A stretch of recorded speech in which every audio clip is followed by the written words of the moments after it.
No it is recording. तो the third slide, next slide is this.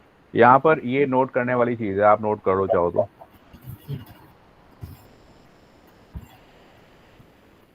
यहाँ हमने a is equal to 1, 2, 3 यानी L value को हमने 3 वैल्यूज असाइन किए हैं जो कि पॉसिबल नहीं हो सकते। समझ में आया? जैसे जी। यहाँ देखिए a is equal to 1, 2 and 3। तो अगर यहाँ पर r वैल्यूज जो है 3 है और एल वैल्यू जो है केवल 1 आइडेंटिफायर है तो वो नहीं लेगा। ठीक है। ठीक है। तो इसका मतलब ये है कि यहाँ पर सिंगल इंटीजर आप दे सकते हैं, तो इस वजह से यहाँ पर एरर आएगी। अब इसमें चाहो तो हम एक काम और भी कर सकते हैं, अगर हम ब्रैकेट कर दें, 1 पे ब्रैकेट कर दें इस तरीके से, तो एरर आ जाएगी। सॉरी, आई एम सॉरी, 1, 2, 3 इसको ब्रैकेट कर दें तो ये टपल हो जाएगा, तो वहां पर एरर नहीं आएगी। 1, 2, 3 यानी 1 से पहले पैरेंथेसिस लगा दें, ब्रैकेट लगा दें, और 3 के बाद ब्रैकेट लगा दें, तो एरर नहीं आएगी। लेकिन अभी एरर आएगी बिकॉज यहाँ पर सिंगल आइडेंटिफायर है और मल्टीपल डिटेल्स हैं, तो ये चीज बैलेंस नहीं होगी यहाँ इस केस में। एक तो चीज ये है कि ऑब्जेक्ट इज नॉट इटरेबल, यानी यहाँ पर सिर्फ इंटीजर ही ले सके, ए जो वेरिएबल है वो सिंगल इंटीजर ले सकता है, और सिंगल इंटीजर इटरेबल नहीं होता। यानी इसके आगे अगर एक वैल्यू है, अगर मैंने 1 दे दिया तो उस पर लूपिंग नहीं चल सकती, 2 ले लिया तो उस पर भी लूपिंग नहीं चल सकती। पर यह है कि अगर आप इसको ब्रैकेट लगा दोगे, यानी स्क्वायर ब्रैकेट लगा दो या पैरेंथेसिस लगा दो, फिर आप लूप चला करके इसकी वैल्यू को रिपीट कर सकते हो, यानी लूप चला सकते हो, तो इटरेबल कहलाएगा। क्योंकि इटरेबल नहीं है इस वजह से यहाँ पर ये एरर आएगी। तो आप केवल ए को सिंगल वैल्यू ही इनमें से कोई दे सकते हैं, हर चीज नहीं दे सकते। तो इसलिए इसने बोला हुआ है टाइप एरर। जो आप ये ब्रैकेट दिया हुआ है ना, यानी ब्रैकेट लगाना जरूरी है। ब्रैकेट अगर लगा दोगे तो टपल हो जाएगा, अदरवाइज आपको सिंगल वैल्यू देनी है। ठीक है। ठीक है। ठीक है। नेक्स्ट ब्लॉक देखो, A B C। यहाँ पर ए को वैल्यू मिल जाएगी, बी को वैल्यू मिल जाएगी, पर सी को वैल्यू नहीं मिलेगी। तो यहाँ पर ये एरर है, वैल्यू एरर है। तो यहाँ पर जो वैल्यूज हैं कम है, इसलिए उसको एरर जो आ रहा है not enough value to unpack. तो एनफ वैल्यूज का मतलब ये है कि जो एल वैल्यू है और आर वैल्यू बैलेंस्ड नहीं है। लेफ्ट साइड में आपके पास 3 वेरिएबल्स हैं, राइट साइड में आपके पास 2 वेरिएबल्स हैं, तो बैलेंस नहीं है, इस वजह से ही एरर आएगी। और एरर का नाम क्या है? Value error. करेक्ट। सिमिलरली यहाँ पर भी एरर आएगी बिकॉज यहाँ पर 2 variables left side identified left side में और 3 वैल्यूज राइट साइड में, 1, 2, 3। तो यहाँ पर भी जो है एरर आएगी, too many values to unpack. और यहाँ पर not enough values to unpack, यहाँ पर जो है कम वैल्यूज हैं और यहाँ पर ज्यादा वैल्यूज हैं। ठीक तो ये है। तीनों ही केसेस में आपको एरर मिलने वाली है। अच्छा अंकल, एक डाउट है मेरा। ये फर्स्ट वाले के लिए टाइप एरर में, जो टाइप एरर का सेकंड वाला है, a comma b comma c equals to 10, तो l साइड में तो 3 है बट r साइड में 1 है, तो ये भी तो टाइप वैल्यू एरर हुआ ना? कहाँ पर? जो टाइप वाले एरर का एग्जांपल है, फर्स्ट ये वाला। वाला ना, हाँ। इसमें जो है एक्चुअली हो क्या रहा है, ये जो वैल्यू है इसमें कोई दिक्कत नहीं है। A = 1, 2, 3 इसमें कोई एरर नहीं है बिकॉज ये एक तरह से टपल मानी जाएगी। नहीं, वो समझ में आ गया, टपल हम पढ़े थे अंकल। जो सेकंड हाँ। वाला है, a comma b comma c equals to अब 10। हाँ, तो इसमें जो है अगेन 3 वेरिएबल्स हैं और आपने एक वैल्यू दिया है तो वो नहीं लेगा। हाँ, वैल्यू एरर होगा ना इसमें, ये भी। हाँ बिल्कुल। ठीक है, सही कंफ्यूज। तो ठीक L value and R value दोनों बराबर होनी चाहिए। है। ठीक है। ठीक है। नेक्स्ट इज, यहाँ पर देखिए अगर जो डिस्ट्रीब्यूशन है वो नंबर ऑफ वैल्यूज के हिसाब से एल वैल्यू में डिस्ट्रीब्यूट होगा। जैसे A B C = XY Z, तो XYZ is a string because double quotes के अंदर है, so this is a word and there are 3 characters X, Y एंड Z। So XYZ, the entire string will be distributed over A B and C, तीनों ही variables पर equally distribute होगी। तो यहाँ पर A की वैल्यू X, बी की वैल्यू वाई एंड सी की वैल्यू जेड होगी। तो यहाँ पर कोई इशू नहीं है। तो this statement is correct, but in the next block अगर आप देखो तो A B C is equal to X Y जो दिया हुआ है, इसमें there are three identifiers but there are two literals X Y.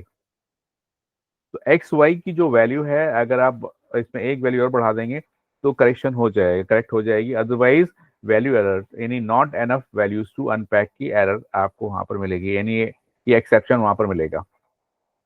Similarly जो थर्ड ब्लॉक है उसमें भी they are three identifiers in left, यानी एल वैल्यू में थ्री आइडेंटिफायर्स हैं, बट आर वैल्यू में फोर लिटरल्स हैं, and that is why it is giving the error, too many values to unpack.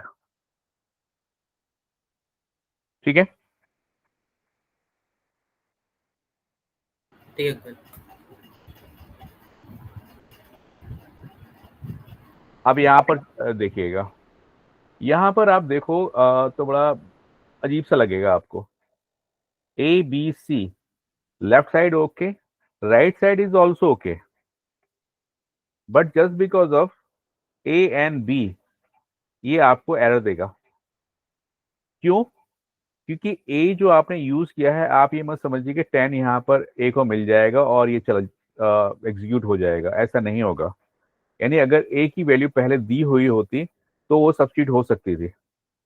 यहाँ पर इस स्टेटमेंट सिंपल एक single statement है, नंबर ऑफ जो वैल्यूज हैं राइट साइड में और number of variables left side में जो है बराबर हैं, तो यहाँ पर कोई एरर नहीं है।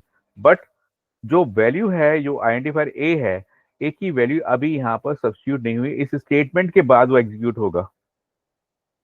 ए को जो वैल्यू मिलेगी इस स्टेटमेंट के बाद मिलेगी, पहले नहीं मिलेगी। तो यहाँ पर इसी वजह से ए को वैल्यू न मिलने पर ये एरर देने वाला है, और वो एरर ये होगी, A is not defined.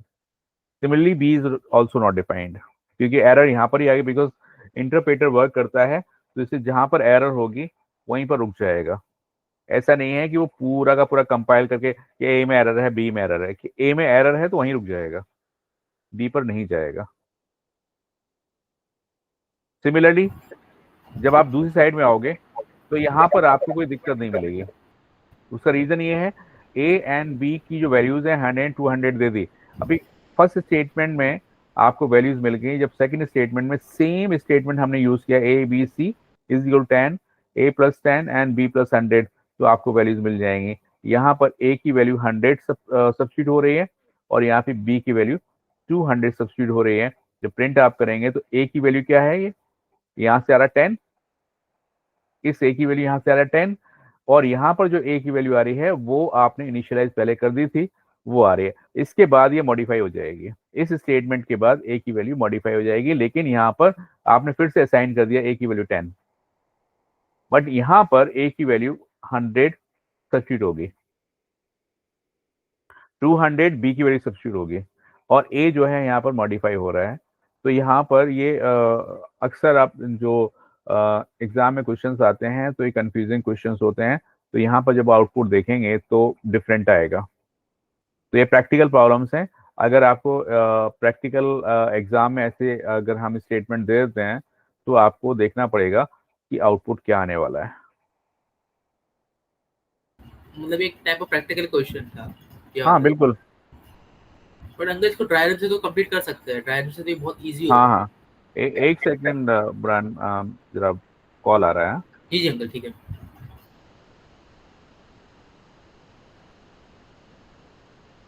Hello. हम्म। अभी मैं क्लास ले लूँ, मैं अभी कॉल करूँ 10 मिनट में। ठीक है। हाँ, सलोनी का फोन था। अच्छा अच्छा। जयपुर से चली गई दीदी वापस? वापस, वो दिवाली पे आई थी, चली गई। अच्छा अच्छा। हम्म।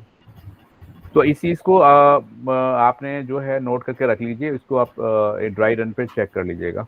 ठीक है अंकल। ठीक है,